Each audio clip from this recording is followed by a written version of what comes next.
안녕하세요. 기도사입니다. 오늘의 주제는 한자는 거짓말쟁이다 입니다. 이해가 안 되실 겁니다. 자, 요즘은 누구나 건강 상식이 굉장히 많습니다.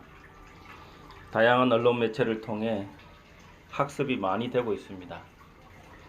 그래서 많은 사람들은 간 기능이 좋아지지 않으면 눈에 문제가 올 수 있다라고 알고 있습니다. 하지만 눈에 문제가 오면 무조건 안과를 가게 됩니다. 요즘은 젊은 사람들도 스트레스가 많아 뇌경색으로 시신경의 순환이 좋아지지 않아 눈이 불편해질 수 있습니다. 역시 마찬가지로 안과에 갑니다. 눈에 간단한 염증이 있어도 안과를 가고 위와 같은 사례에도 안과를 갑니다.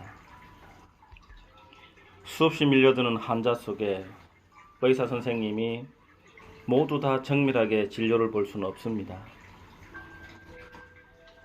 예전에 어떤 분은 1년 6개월 동안 무릎에 침을 맞았다고 합니다. 저를 만나 치유 중 3분 정도 지나 중단합니다. 상단에서부터 순환이 막혀 하단에 순환이 되지 않는데 하단만 보고 있으면 무슨 도움이 됩니까? 그 사장님이 깜짝 놀라면서 말합니다. 병원과 한의원 어디를 가도 그런 말을 하는 사람은 없었다. 그 사장님은 걸어올 때 무릎만 불편해 보였습니다. 저는 그분에게 어디가 아프세요라는 질문 자체를 하지 않습니다. 초등학생이 봐도 다리를 절고 오면 당연히 무릎은 좋지 않은 겁니다. 무릎이 좋지 않은 이유가 사고라든가 인과관계가 명확한 게 아니라면 어디에 있는지 생각을 해봐야 됩니다. 그래서 저는 대부분 저를 찾아오는 고객들에게 어디가 아프세요라는 질문을 하지 않습니다. 왜냐하면 의사 선생님과 병원, 한의사 선생님들은 정말 대단한 분들입니다. 그분들에게 정확한 정보를 주면 정확한 진료를 받고 상당 부분 좋아질 거라 저는 확신합니다.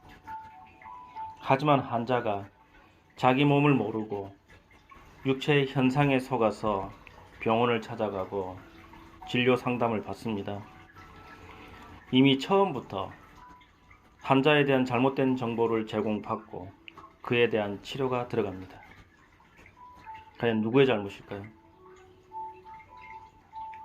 그래서 우리는 자신의 몸에 대한 관심을 많이 가지고 있어야 됩니다.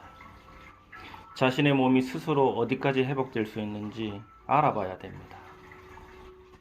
진짜 병증이 어딘지, 내 자신이 육체 현상에 속는 게 아닌지 알아보려고 노력해야 됩니다. 타이어에 펑크가 나면 우리가 어떻게 할까요? 맞습니다. 공기압을 넣고 비누 거품물을 묻혀봅니다. 공기압을 왜 넣을까요? 구멍이 난 곳에 에어가 빠지면서 소리가 납니다. 왜 기순환을 해야 될까요? 육체 현상이 아닌 우리 내부에 순환장애를 일으킨 요소가 있는 부분에 반응하고 우리 스스로 알게 합니다. 내 몸에 관심이 없이 누군가가 100% 해주길 바란다는 것, 그 자체가 잘못된 겁니다. 수많은 사람들이 의료기기를 사용합니다. 발을 담그거나 누워서 유튜브를 보고 있습니다. 몸이 좋아질 일이 별로 없습니다. 우리 몸과 소통하는 것, 그게 가장 중요하고 가장 필요한 일입니다. 우리 모두 내 몸과 소통하는 방법을 깨닫고 알아가야 됩니다. 감사합니다.